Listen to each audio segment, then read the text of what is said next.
الحمدللہ آج ہم ایک نہایت ہی خوبصورت اور معنی خیز بات کا ذکر کریں گے۔ یہ بات ہمیں یاد دلاتی ہے کہ کس طرح اللہ تعالیٰ ہمیں مختلف راستوں سے آزماتا ہے اور ہماری دعائیں قبول کرتا ہے۔ انسان کو ہر چیز سے آزمایا جاتا ہے، کبھی کبھار بہت مختصر سا امتحان لے کر جزا یا سزا کا فیصلہ کر دیا جاتا ہے، اور کبھی کبھار اللہ رب العزت کو کوئی چہرہ اتنا پسند آ جاتا ہے کہ وہ اس چہرے کو بار بار دیکھنے کے لیے امتحان کو لمبا کر دیتا ہے۔ ایسا نہیں ہے کہ وہ تکلیف دیتا ہے، اور ایسا بھی نہیں ہے کہ وہ سنتا نہیں ہے، بس کچھ منزلوں کے راستے اس نے ایسے بنائے ہوتے ہیں کہ تمہیں ان تک پہنچنے کے لیے اللہ رب العزت کی راہ سے ہو کر گزرنا پڑتا ہے۔ ہم اکثر یہ سوچتے ہیں کہ ہماری زندگی میں جو مشکلات آئی ہیں وہ ہمارے خلاف ہیں، یا پھر یہ کہ ہم ان کا مقابلہ کرنے کے قابل نہیں ہیں، لیکن ہمیں یہ سمجھنا چاہیے کہ اللہ تعالیٰ کی حکمت سے کوئی چیز باہر نہیں ہے۔ جب اللہ تعالیٰ ہمیں کسی امتحان میں ڈالتا ہے تو اس کا مقصد ہمیں کمزور کرنا نہیں ہوتا، بلکہ ہمیں مضبوط بنانا ہوتا ہے۔ یہ مشکلات ہمیں صبر اور شکر کے ذریعے اللہ کی قربت کا موقع فراہم کرتی ہے۔ زندگی کی مشکلات میں اللہ تعالیٰ ہمیں ایک موقع دیتا ہے کہ ہم اس کی طرف رجوع کریں۔ جب ہم دعا مانگتے ہیں اور صبر کرتے ہیں تو اللہ تعالیٰ ہماری دعاؤں کو قبول کرتا ہے۔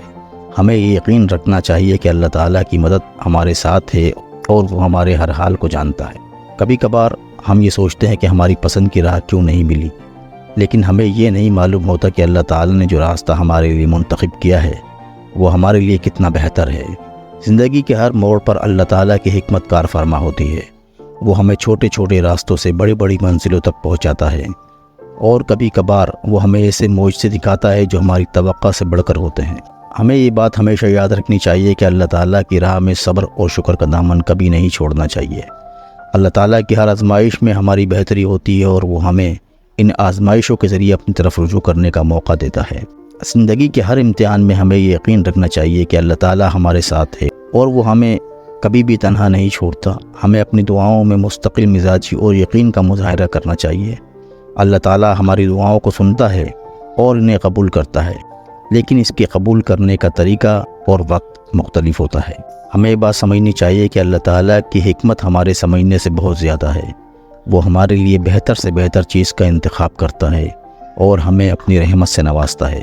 ہمیں اپنی زندگی میں اللہ تعالیٰ کی حکمت کو قبول کرنا چاہیے اور اس پر کامل یقین رکھنا چاہیے۔ اللہ تعالیٰ کی رحمت اور فضل سے ہماری زندگی میں جو بھی مشکلات آتی ہیں وہ دراصل ہمیں اللہ تعالیٰ کے قربت کا موقع فراہم کرتی ہیں۔ ہمیں یہ یقین رکھنا چاہیے کہ اللہ تعالیٰ ہماری ہر حالت کو جانتا ہے اور وہ ہماری دعاؤں کو قبول کرتا ہے، اور ہمیں صبر اور شکر کے ساتھ اللہ تعالیٰ کی راہ میں آگے بڑھنا چاہیے۔ جب ہم اللہ تعالیٰ کی راہ میں صبر اور شکر کا مظاہرہ کرتے ہیں، بس صبر اور یقین کا دامن کبھی نہ چھوڑیں۔ یاد رکھیں کہ اللہ تعالیٰ ہمارے ساتھ ہے اور ہر مشکل کے بعد آسانی ضرور آئے گی۔ اللہ ہم سب کا حامی و ناصر ہو، آمین۔